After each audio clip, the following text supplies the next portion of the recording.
Good morning students, welcome to જપન sir science class. વિદ્યાર્થીઓ, chapter number 4 આપણે અભ્યાસ કરવાનો છે કેમિસ્ટ્રીનું.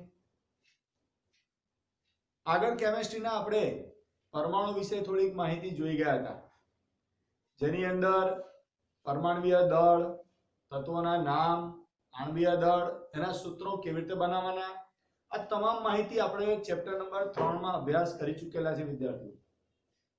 હવે આજે પરમાણુ વિશે વધુ થોડુંક ડિટેલમાં જોઈશું. આપણે ચેપ્ટર 3 માં યાદ કરો, પરમાણુ વિશે આ રીતે જોયું હતું કે કોઈ પણ દ્રવ્ય જે હોય છે, દ્રવ્ય શાના બનેલા હોય છે એની વાત કરી હતી આપણે. આ દ્રવ્ય જે હોય છે, ઘન, પ્રવાહી, વાયુ, તત્વ, મિશ્રણ, સંયોજન, આ બધા દ્રવ્યો છે. અને દ્રવ્યો શાના બનેલા છે એના વિશે ચેપ્ટર 3 ની અંદર અભ્યાસ કર્યો હતો કે દ્રવ્ય જે હોય છે એ અણુ અને પરમાણુથી બનેલા હોય છે. દ્રવ્ય શાના બનેલા છે?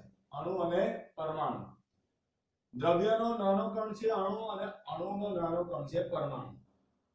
હવે આ રીતે આપણે દ્રવ્યોની વાત કરી હતી. આ દ્રવ્યના પ્રકારો પણ આની ગોઠવણીના આધારે જ હતા. દ્રવ્યના પ્રકારોની જો વાત કરીએ તો આપણે 3 પ્રકારો જોયા હતા: ઘન, પ્રવાહી અને વાયુ. એમાં આ અણુ અને પરમાણુની જે ગોઠવણી છે એ ગોઠવણી પણ અલગ અલગ પ્રકારે થતી હતી અને ગોઠવણીને આધારે આ પ્રકારો પાડ્યા હતા. યાદ કરો, ઘન પદાર્થ જે હોય છે એમાં અણુ અને પરમાણુ ખૂબ જ નજીક નજીક ગોઠવાયેલા હોય છે, એકદમ નજીક નજીક હોય છે ઘન પદાર્થની અંદર, અને એને કારણે એ સખત હોય છે. પ્રવાહી પદાર્થની જો વાત કરીએ તો પ્રવાહી પદાર્થમાં અણુઓ ઘન કરતા થોડા છૂટા છૂટા હોય છે, આ પ્રમાણે હોય છે. અને જો વાયુ પદાર્થની વાત કરીએ આપણે તો એના અણુઓ ખૂબ જ છૂટા છૂટા હોય છે, બહુ છૂટા. એટલે આ રીતે ત્રણે ત્રણની ગોઠવણી અલગ અલગ છે.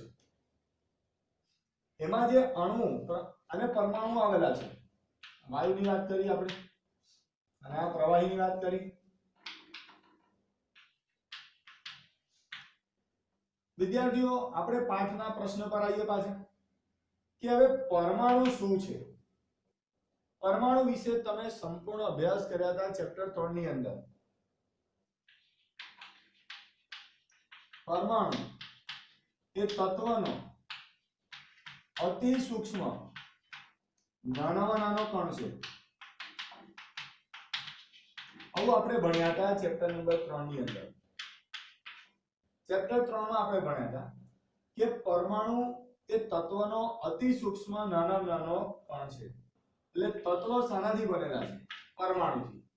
અને આપણે જે ડાલ્ટનની અભિધારણાઓ જોઈ હતી, યાદ કરો વિદ્યાર્થીઓ. ડાલ્ટને એવું કીધેલું કે પરમાણુ અવિભાજ્ય છે, એવું શીખ્યા હતા.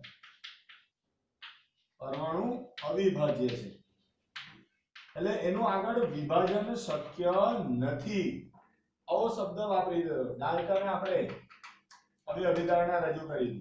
અને આપણા જે બીજા જે તત્વચિંતકો હતા, મહર્ષિ કણાદ, પછી ફકુદા કાત્યાયન, આ બધા જે તત્વચિંતકો હતા એમણે પણ આ જ વસ્તુ કીધેલી કે જ્યારે દ્રવ્યનું વિભાજન કરતા જઈએ, દ્રવ્યને તોડતા જઈએ જ્યારે તો નાના નાના કણો છૂટા પડતા જશે અને છેલ્લે એક સમય એવો આવશે કે અત્યંત સૂક્ષ્મ નાનો કણ હશે અને હવે એનું આગળ વિભાજન શક્ય નથી. એટલે અવિભાજ્ય કણ, અને એ અવિભાજ્ય કણને નામ આપી દીધું પરમાણુ. એટલે 19મી સદી પહેલા, હવે આપણે 19મી સદી પહેલાની વાત કરી રહ્યા છે. 19મી સદી પહેલા પરમાણુને અવિભાજ્ય ગણવામાં આવતો હતો.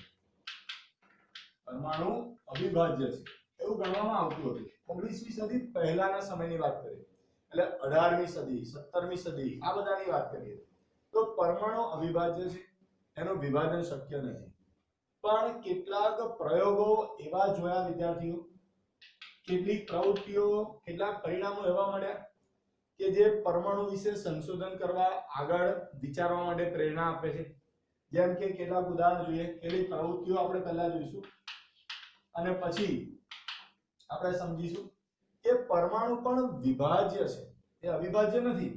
પરમાણુનું પણ વિભાજન શક્ય બને છે, એને લગતી કેટલીક પ્રવૃત્તિઓ આપણે કરીશું.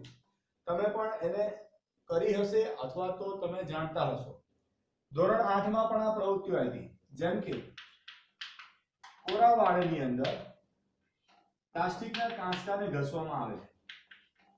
કાંસકો ઘસો કોરા વાડની અંદર, બરાબર?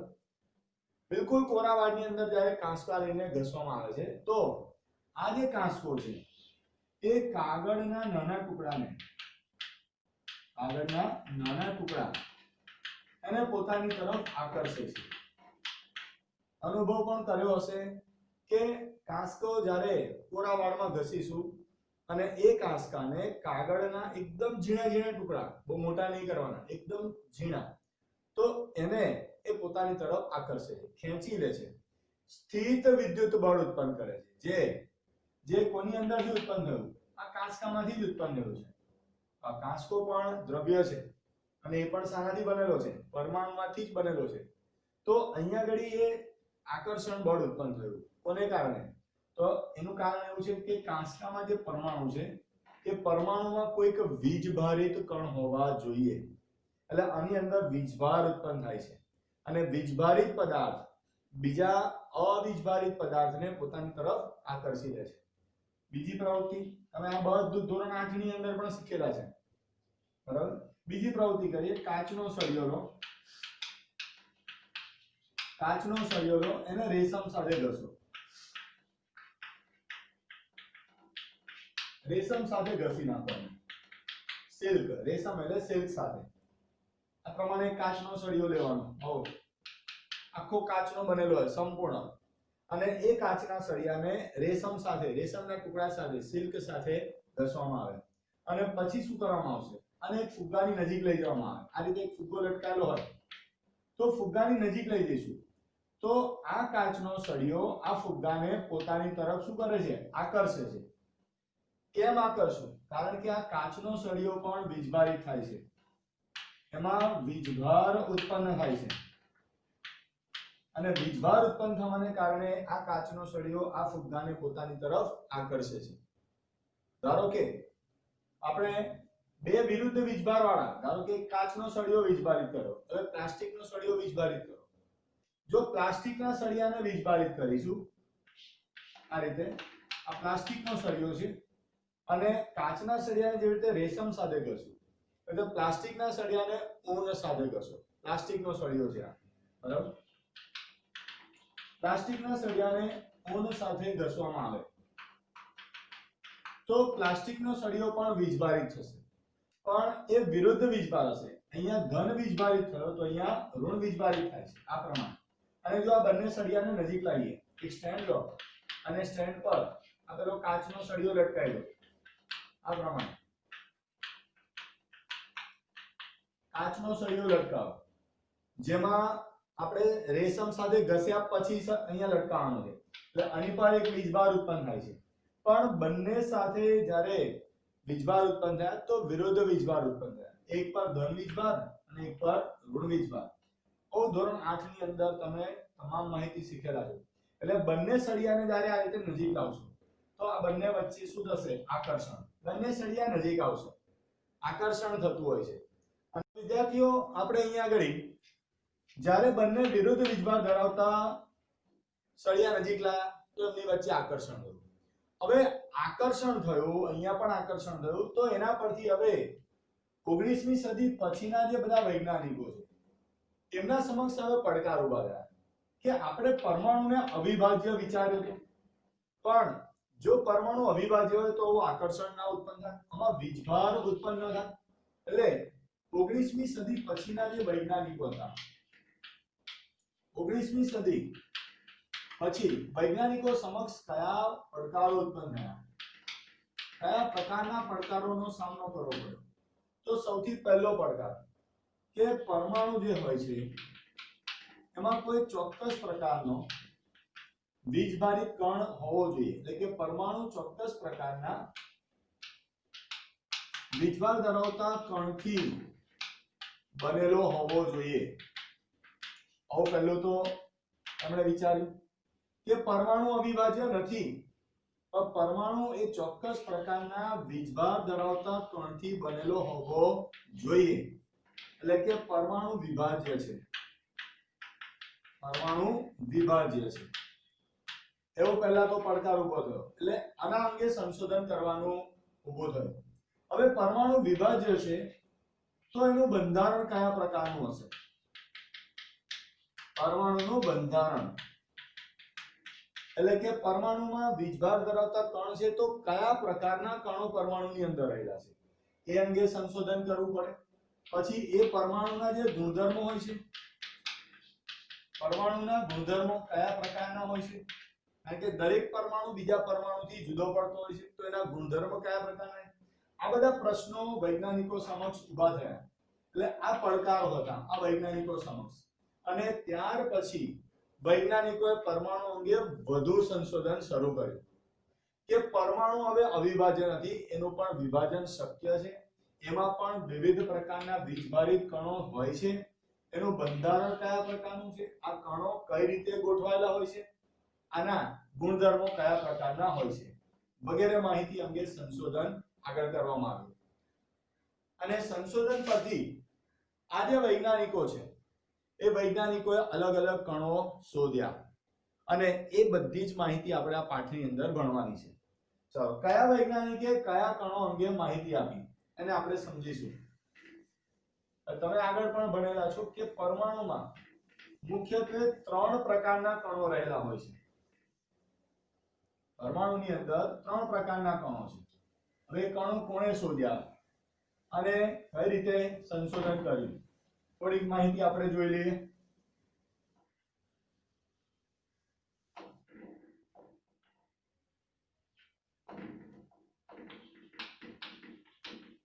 પરમાણુ અંગેના સંશોધન ત્યાર પછી એવું જાણવા મળ્યું કે પરમાણુ 3 પ્રકારના કણોથી બનેલો છે: પ્રોટોન, ઇલેક્ટ્રોન અને ન્યુટ્રોન. પ્રોટોન, ઇલેક્ટ્રોન અને ન્યુટ્રોન આ 3 પ્રકારના કણો પરમાણુની અંદર આવેલા છે. હવે એમાં પ્રોટોનની શોધ કોણે કરી? પ્રોટોનની શોધ કરનાર વૈજ્ઞાનિક છે ઈ ગોલ્ડસ્ટીન. ઈ ગોલ્ડસ્ટીન નામના વૈજ્ઞાનિકે પ્રોટોનની શોધ કરી. એટલે પ્રોટોન અંગેનું બધું સંશોધન આ વૈજ્ઞાનિક દ્વારા રજૂ કરવામાં આવ્યું. ઇલેક્ટ્રોન, સૌથી પહેલા પ્રોટોનની શોધ થઈ 1886 ની આસપાસ. ત્યારબાદ ઇલેક્ટ્રોનની શોધ થઈ લગભગ 96 ની આસપાસ, 1896.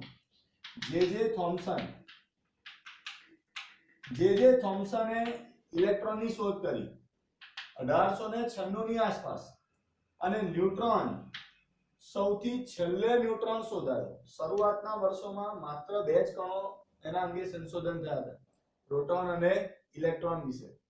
ન્યુટ્રોન છેક 1932 ની સાલમાં સંશોધન થયું. ન્યુટ્રોનની શોધ કરી હતી જેમ્સ ચેડવિક.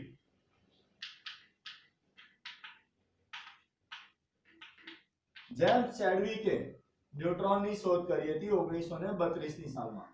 એટલે પરમાણુ અંગેના સંશોધન એની અંદર જે વિવિધ કણો રહેલા છે જેને આપણે કહીશું અપરમાણુય કણો, પરમાણુની અંદર રહેલા કણો.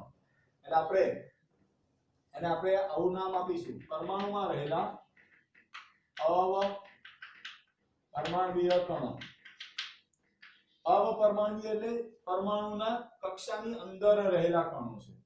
એટલે પ્રોટોન, ઇલેક્ટ્રોન અને ન્યુટ્રોન આવા 3 પ્રકારના કણો રહેલા છે જેની શોધ આપણે આ બધા વૈજ્ઞાનિકો દ્વારા કરવામાં આવી. ઈ ગોલ્ડસ્ટીન પ્રોટોનની શોધ, જે થોમ્સન ઇલેક્ટ્રોન અને જેમ્સ ચેડવિક એને ન્યુટ્રોનની શોધ કરી.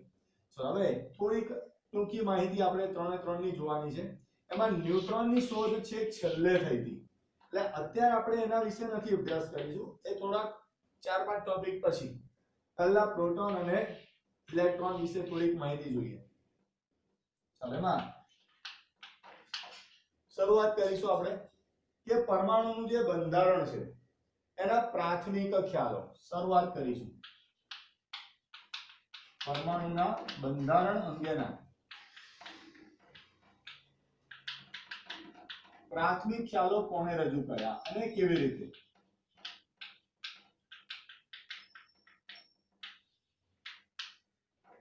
શરૂઆતની અંદર આ ઈ ગોલ્ડસ્ટીન એક પ્રયોગ કરી રહ્યા હતા. જે થોમ્સન અને ઈ ગોલ્ડસ્ટીન 1886 ની અંદર અને 1896 માં ઈસવીસન 1886 ની અંદર ઈ ગોલ્ડસ્ટીન એક પ્રયોગ કરી રહ્યા હતા. ઈ ગોલ્ડસ્ટીન પ્રયોગ કરતા હતા વાયુ વિભાર નળીનો પ્રયોગ.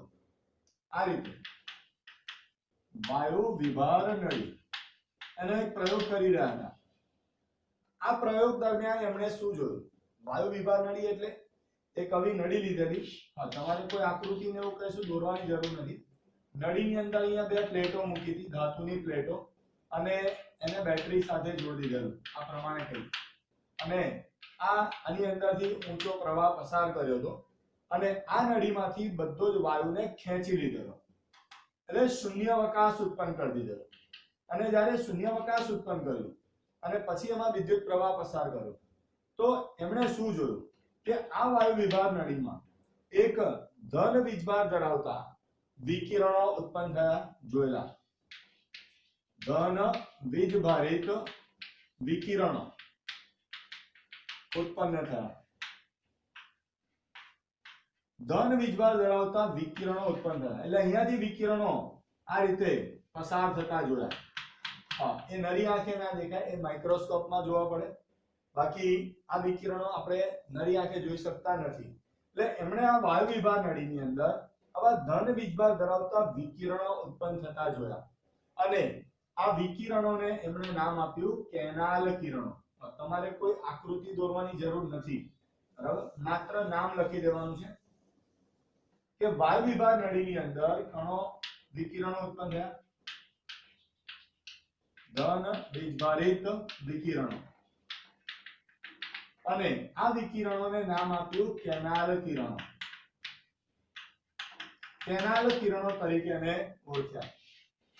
અને આ કેનાલ વિકિરણો એ ધન વીજભાર ધરાવે છે અને એટલા માટે એ ધન વીજભાર ધરાવતા કણો એ પ્રોટોન નામના કણમાંથી ઉત્પન્ન થતા હોવા જોઈએ. અને આ રીતે તેમણે કીધું કે પરમાણુની અંદર કોઈ ધન વીજભાર ધરાવતું કણ હોવું જોઈએ અને એ અપરમાણુય કણને નામ આપ્યું પ્રોટોન.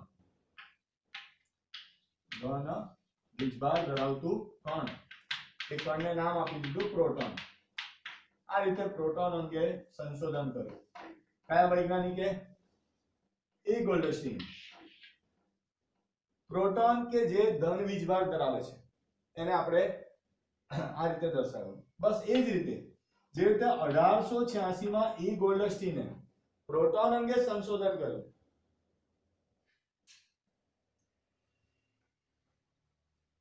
એ જ પ્રમાણે 1900 ની આસપાસ, ઈસવીસન 1900 ની આસપાસ જે થોમ્સન થોમ્સને પણ આ જ પ્રમાણે પ્રયોગો કર્યા. એણે પણ વાયુ વિભાર નળી લીધી અને વાયુ વિભાર નળીમાં પ્રયોગો દરમિયાન એમણે શું જોયું? જે રીતે એમણે ધન વીજભાર ધરાવતા વિકિરણો ઉત્પન્ન થયેલા જોયા, એવી રીતે જે થોમ્સને ઋણ વીજભારિત વિકિરણો એમણે જોયા. એ વિકિરણોને એમણે નામ આપ્યું હતું કેથોડ કિરણો. ચોપડીમાં કે ડાયજેસ્ટમાં નામ નથી આપ્યું, માત્ર એક તમારી વધારાની જાણકારી માટે છે. જે રીતે આને નામ આપ્યું હતું કેનાલ કિરણો, એટલે જે થોમ્સને આ વિકિરણો નામ આપ્યું હતું કેથોડ કિરણો.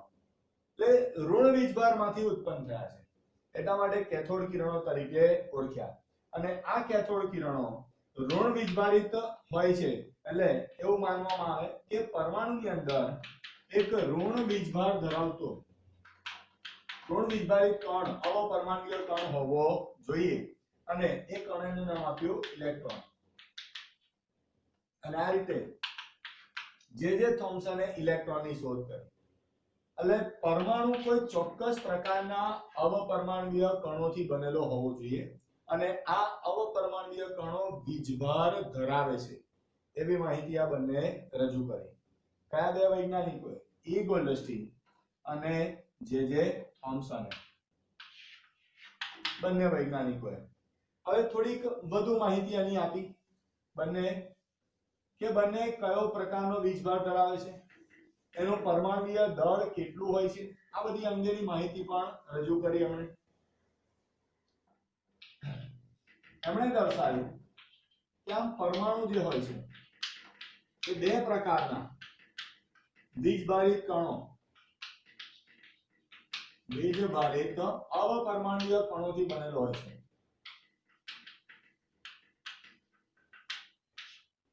પરમાણુ જે છે એ બે પ્રકારના વીજભારિત અવપરમાણુય કણોનો બનેલો છે, જેમાં પ્રોટોન જે છે એ ધન વીજભાર ધરાવે છે, ધન વીજભાર ધરાવે છે અને એનો વીજભાર આપણે +1 તરીકે દર્શાવીએ છીએ.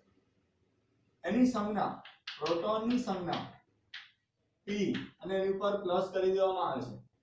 પ્રોટોન ધન વીજભાર ધરાવે છે, +1 અને એની સંજ્ઞા છે p, એટલે એક એકમ ધન વીજભાર ધરાવે છે. અને ઇલેક્ટ્રોનનો વીજભાર આનાથી વિરુદ્ધ હોય છે. આ વીજભારનું મૂલ્ય સરખું જ હોય છે. આનો વીજભાર ઋણ હોય છે, ખાલી ચિહ્ન જુદું, બાકી એનું મૂલ્ય સરખું જ હોય છે. એટલે પ્રોટોન કરતા વિરુદ્ધ વીજભાર ધરાવે છે ઇલેક્ટ્રોન, ઋણ વીજભાર, અને એના વીજભારનું મૂલ્ય -1 તરીકે દર્શાવીએ છીએ આપણે. અને ઇલેક્ટ્રોનની સંજ્ઞા e તરીકે દર્શાવીએ છીએ. હા, અહીંયા ઉપર પ્લસ લખ્યું છે અને અહીંયા માઈનસ લખ્યું છે, એનો વીજભાર દર્શાવે છે. એટલે પ્રોટોન ધન વીજભારિત કણ છે અને ઇલેક્ટ્રોન એ ઋણ વીજભારિત કણ છે, એવું અહીંયા દર્શાવે છે. આ એની સંજ્ઞા આ રીતે દર્શાવાશે. તો એના દળની જો વાત કરીએ, આ તમામ માહિતી આપણે વિથ સાબિતી સહિત રજૂ કરી હતી. તો અહીંયા દળની વાત કરીએ. પ્રોટોનનું જે દળ હોય છે, પ્રોટોનનું દળ એ ઇલેક્ટ્રોનના દળ કરતા લગભગ 1896 ગણું છે. આમ આશરે કહીએ તો 2000 ગણું દળ ધરાવે છે. પ્રોટોનનું દળ ઇલેક્ટ્રોનના દળ કરતા લગભગ 2000 ગણું વધારે હોય છે. અને પ્રોટોનની સરખામણીમાં જો ઇલેક્ટ્રોનના દળની વાત કરીએ, ઇલેક્ટ્રોનનું દળ નહિવત હોય છે. નહિવત એટલે અવગણી શકાય તેટલું. એટલે પરમાણુની અંદર જો દળ ગણવામાં આવે તો માત્ર પ્રોટોનના દળની જ ગણતરી કરીશું. ઇલેક્ટ્રોનનું દળ બહુ નહિવત હોય છે અને એને અવગણી શકાય તેટલું હોય છે. તમે જેમ જેમ આગલા ધોરણમાં જશો ને, આ બધાના દળ પણ આવશે અને એ દળ પણ આપણે દર્શાવવાના હોય છે. પ્રોટોનનું દળ લગભગ 1.0000 કઈ 6 એક વખત લખવાનું હોય, પછી કઈક આંકડા આવે છે 167 કેવા કંઈક છે. એટલે આપણે એના દળની વાત કરીએ તો બહુ નહિવત હોય છે ને પ્રોટોનનું દળ ઇલેક્ટ્રોનના દળ કરતા લગભગ 2000 ગણું વધારે હોય છે. તો આ રીતે પરમાણુના અવપરમાણુય કણો વિશેની માહિતી રજૂ થઈ. એટલે શરૂઆતના સમયમાં 19મી સદી પછીના જે સમયગાળો શરૂ થયો એમાં આ રીતે પરમાણુ અંગેના ખ્યાલો રજૂ થયા અને એવું સાબિત થયું કે પરમાણુ એ અવિભાજ્ય નથી, તો પરમાણુનું પણ વિભાજન કરી શકાય છે. પરમાણુમાં પણ જુદા જુદા અવપરમાણુય કણો આવેલા છે અને વીજભારિત કણો છે. એમાં બે કણોના સંશોધન થયા શરૂઆતના વર્ષોમાં 1900ની સદી સુધીમાં. 1886ની સાલમાં ઈ ગોલ્ડસ્ટીને કયા કણોની શોધ કરી? તો કે પ્રોટોનની, જે વાયુ વિભાર નળીની અંદર એને ઉત્પન્ન કર્યા હતા. કેનાલ કિરણો નામ આપ્યું. સેમ એવો 1900ની આસપાસ જે થોમ્સને શાની શોધ કરી હતી? કેથોડ કિરણો, ઋણ વીજભાર ધરાવતા કિરણો હતા જે ઇલેક્ટ્રોનમાંથી ઉત્પન્ન થાય છે. એટલે આ રીતે સંશોધન થયું. એટલે પરમાણુ આ પ્રયોગો પરથી દર્શાવી દીધું કે પરમાણુ બે પ્રકારના અવપરમાણુય કણોથી બનેલો છે. એક છે પ્રોટોન અને બીજું છે ઇલેક્ટ્રોન. બંનેના દળ વિશે પણ આપણે ચર્ચા કરી.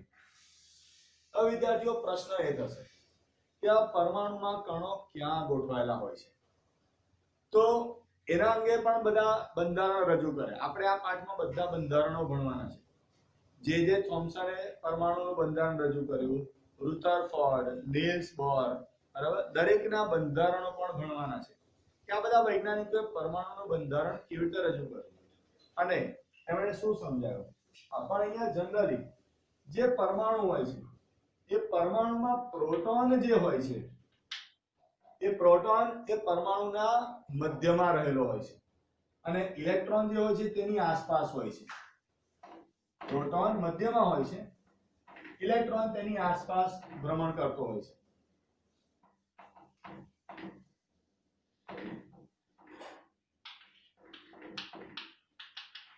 પરમાણુમાં અવપરમાણુય કણો કઈ રીતે ગોઠવાયેલા હોય છે. એમાં જે પ્રોટોનની વાત કરીએ આપણે, પ્રોટોન એ પરમાણુની મધ્યમાં હોય છે, વચ્ચોવચ હોય છે અને ઇલેક્ટ્રોન એ એના કેન્દ્રની આસપાસ હોય છે. એની કેન્દ્રની આસપાસ એ ભ્રમણ કરતો હોય છે. પ્રોટોન પરમાણુની મધ્યમાં, ઇલેક્ટ્રોન તેના કેન્દ્રની આસપાસ રહેલો હોય છે. આવી માહિતી શરૂઆતના વર્ષોમાં અવપરમાણુય કણની રજૂ થઈ. બીજું કે પરમાણુમાં જેટલી સંખ્યામાં પ્રોટોન હોય છે એટલી જ સંખ્યામાં ઇલેક્ટ્રોન હોય છે. એટલે પ્રોટોનની સંખ્યા અને ઇલેક્ટ્રોનની સંખ્યા બંનેની સંખ્યા સમાન જ હોય છે. જેટલા પ્રોટોન છે એટલા જ ઇલેક્ટ્રોન હોય છે. બંનેની સંખ્યા સરખી હોય છે. એનો મતલબ કે પરમાણુમાં રહેલા કણો વીજભાર ધરાવે છે તો પરમાણુ વીજભાર ધરાવતો નથી. એટલે જેટલી માત્રામાં ધન વીજભાર હોય છે, જેટલો ધન વીજભાર રહેલો હોય છે એટલી જ માત્રામાં એટલો જ ઋણ વીજભાર હોય છે. બંનેના વીજભાર સરખા હોય છે, બરાબર. એટલે પરમાણુ વીજભારની દ્રષ્ટિએ તટસ્થ હોય છે. પરમાણુ તટસ્થ હોય છે એટલે પરમાણુનો કોઈ વીજભાર હોતો નથી. એટલે તમે જ્યારે કોઈ પરમાણુ દર્શાવો ને તો એનો કોઈ વીજભાર ના હોય. હા, પણ પરમાણુમાં રહેલા કણો વીજભાર ધરાવે છે. એટલે પ્રોટોનની ઉપર પ્લસનું ચિહ્ન કરીએ છીએ, ઇલેક્ટ્રોનની ઉપર માઈનસનું ચિહ્ન કરીએ છીએ. પણ કોઈ પરમાણુ લખો, ધારો કે સોડિયમ Na, તો શું એની પર કોઈ વીજભાર લખીએ છીએ આપણે? ના. તમે સંજ્ઞાઓ શીખી ગયા હતા. સોડિયમ હોય કે પોટેશિયમ હોય, કેલ્શિયમ, મેગ્નેશિયમ, કોઈ પણ પરમાણુ એની પર આપણે વીજભાર લખતા નથી. પરમાણુ એ વીજભારની દ્રષ્ટિએ તટસ્થ હોય છે. કેમ તટસ્થ હોય છે? એનું કારણ કે એની અંદર પ્રોટોન અને ઇલેક્ટ્રોનની સંખ્યા સરખી છે. ધારો કે 5 પ્રોટોન છે તો 5 ધન વીજભાર ધરાવતા કણો છે તો 5 ઇલેક્ટ્રોન હશે એટલે 5 ઋણ વીજભાર ધરાવતા કણો. હવે એના વીજભારને આપણે +1 ગણીએ છીએ, પ્રોટોનના વીજભારને. એટલે +1 ગુણ્યા 5 એટલે +5 વીજભાર થયો. અને -1 લખીએ તો -5 +5 -5 શું થશે? ગણિત ભણો છો તમે, એમાં શીખેલા છો, 0 થાય.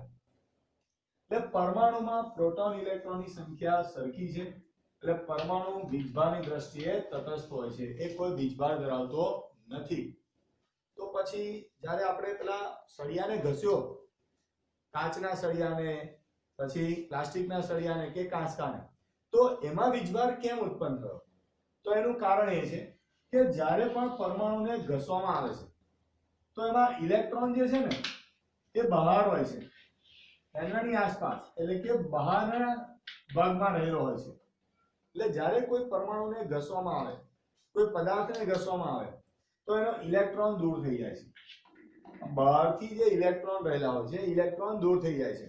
અને ઇલેક્ટ્રોન દૂર થવાને કારણે જે પહેલા સંખ્યા સરખી હતી, પ્રોટોન ઇલેક્ટ્રોનની સંખ્યા સરખી હતી, હવે એની બદલે કોઈ એકની સંખ્યા વધી જશે, બીજાની સંખ્યા ઘટી જશે. એટલે અહીંયા પ્રોટોનની સંખ્યા વધી જશે, ઇલેક્ટ્રોન ઘટી જશે. કે ઇલેક્ટ્રોન દૂર થયો અને એને કારણે વીજભાર ઉત્પન્ન થયો. કાં તો ધન વીજભાર કાં તો ઋણ વીજભાર ઉત્પન્ન થતા હોય છે. એટલે અહીંયા પરમાણુ એનો કોઈ વીજભાર હોતો નથી, વીજભારની દ્રષ્ટિએ તટસ્થ છે તો આપણે દર્શાવ્યું. તો વિદ્યાર્થીઓ આપણે ભણ્યા અહીંયા તમામ માહિતી જે પ્રાથમિક ખ્યાલ છે પરમાણુ અંગેના પ્રાથમિક ખ્યાલો કે પરમાણુ શાનો બનેલો છે, કયા પ્રકારના વીજભારિત કણોથી બનેલો છે અને એ કણો એ કયા પ્રકારનો ગુણધર્મ ધરાવતા હોય છે. ધ્યાનથી એને આટલું યાદ કરી લો વિદ્યાર્થીઓ.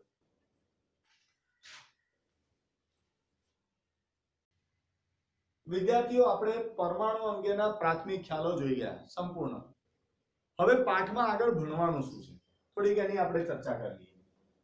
આ શરૂઆત કરી આપણે અને પરમાણુ અવિભાજ્ય નથી, વિભાજ્ય છે, વિવિધ અવપરમાણુય કણોથી બનેલો છે એની માહિતી આપણે જોઈ ગયા.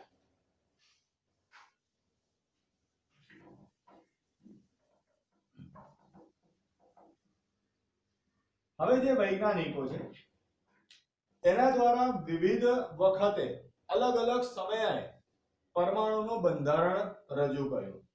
એટલે પાઠમાં હવે શું ભણવાનું છે આપણે આગળ કે પરમાણુ અંગેના બંધારણ કયા કયા વૈજ્ઞાનિકોએ રજૂ કર્યું અને એ કયા પ્રકારનું બંધારણ છે, આ તમામ માહિતી આપણે ભણવાની છે. ચલો એમાં પહેલું જે બંધારણ સૌથી પહેલું પરમાણુનું બંધારણ રજૂ કર્યું હતું જે થોમ્સન, જેણે ઇલેક્ટ્રોનની શોધ કરી હતી. એટલે જે થોમ્સનનો પરમાણુય નમૂનો અથવા તો એનો પરમાણુનું બંધારણ આપણે ભણવાનું છે કે થોમ્સને કેવી રીતે એનું બંધારણ રજૂ કર્યું કે પરમાણુમાં પ્રોટોન ક્યાં હોય છે, ઇલેક્ટ્રોન ક્યાં ગોઠવાયેલા હોય છે, આ બધી સમજૂતી આપી હતી સૌથી પહેલા જે થોમ્સન. એટલે જે થોમ્સનનું પરમાણુનું બંધારણ આપણે સમજવાનું છે. અને આ બંધારણમાં કેટલીક મર્યાદાઓ હતી. એણે જે બંધારણ રજૂ કર્યું એ સાચી રીતે રજૂ થઈ શક્યું નહીં અને એ મર્યાદાઓને કારણે નિષ્ફળ ગયું. બરાબર. ત્યારબાદ એને વધુ સમજૂતી આપી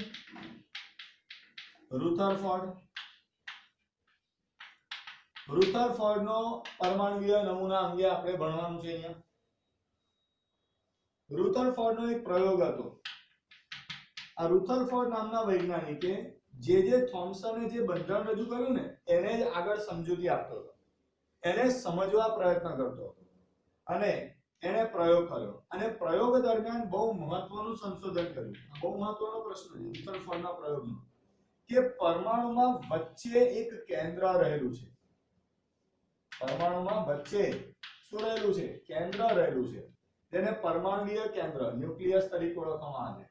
એટલે પરમાણુના કેન્દ્રીય નમૂના તરીકે એને આપણે ઓળખીશું. બરાબર. રુથરફોર્ડે કે આ કેન્દ્રમાં ધન વીજભારિત પ્રોટોન રહેલો હોય છે એવી માહિતી આપી રુથરફોર્ડે. એના નમૂનામાં પણ થોડીક મર્યાદા હતી. એ મર્યાદા વિશે આગળ સંશોધનો થયા. રુથરફોર્ડે ઇલેક્ટ્રોન કેવી રીતે ગોઠવાયેલા છે એની યોગ્ય માહિતી રજૂ કરી શક્યો નહીં. એને દૂર કરવા માટે નીલ્સ બોહર એનો પરમાણુય નમૂનો રજૂ થયો. નીલ્સ બોહરનો પરમાણુય નમૂનો. નીલ્સ બોહર નામના જે વૈજ્ઞાનિક છે એણે પરમાણુમાં ઇલેક્ટ્રોનની ગોઠવણી દર્શાવી કે ઇલેક્ટ્રોન કેવી રીતે ગોઠવાયેલા છે. રુથરફોર્ડે કેન્દ્રમાં પ્રોટોન ખાસ ગોઠવાયેલા છે એની સમજૂતી આપી. ઇલેક્ટ્રોનની માહિતી એ યોગ્ય રીતે રજૂ ન કરી શક્યો, પણ નીલ્સ બોહરે ઇલેક્ટ્રોનની ગોઠવણી અંગેની માહિતી રજૂ કરી અને આ રીતે નીલ્સ બોહરનો પરમાણુય નમૂનો પણ ભણવાનો છે. ત્યાર પછી ન્યુટ્રોનની શોધ કરી ચેડવિક. આગળનો એક ટોપિક આવશે ન્યુટ્રોનની શોધ અંગે. ન્યુટ્રોનની શોધ કરનાર વૈજ્ઞાનિક હતો જેમ્સ ચેડવિક. તો ચેડવિકે ન્યુટ્રોન અંગેની માહિતી રજૂ કરી. ત્યાર પછી આ બધા પરમાણુય નમૂના રજૂ કર્યા પછી આપણે ભણવાનું છે કે પરમાણુમાં જે પ્રોટોન છે, ઇલેક્ટ્રોન છે એના આધારે કેટલીક માહિતી જેમ કે પરમાણુય ક્રમાંક એના વિશે ભણીશું. પછી પરમાણ્વીય દળ એના વિશે જોઈશું, પછી કેટલીક ઇલેક્ટ્રોન રચના એટલે કે ઇલેક્ટ્રોનની ગોઠવણી કેવી રીતે થાય છે અથવા તો ઇલેક્ટ્રોન રચના વિશે આપણે થોડીક માહિતી જોઈશું, અને છેલ્લે સમસ્થાનિકો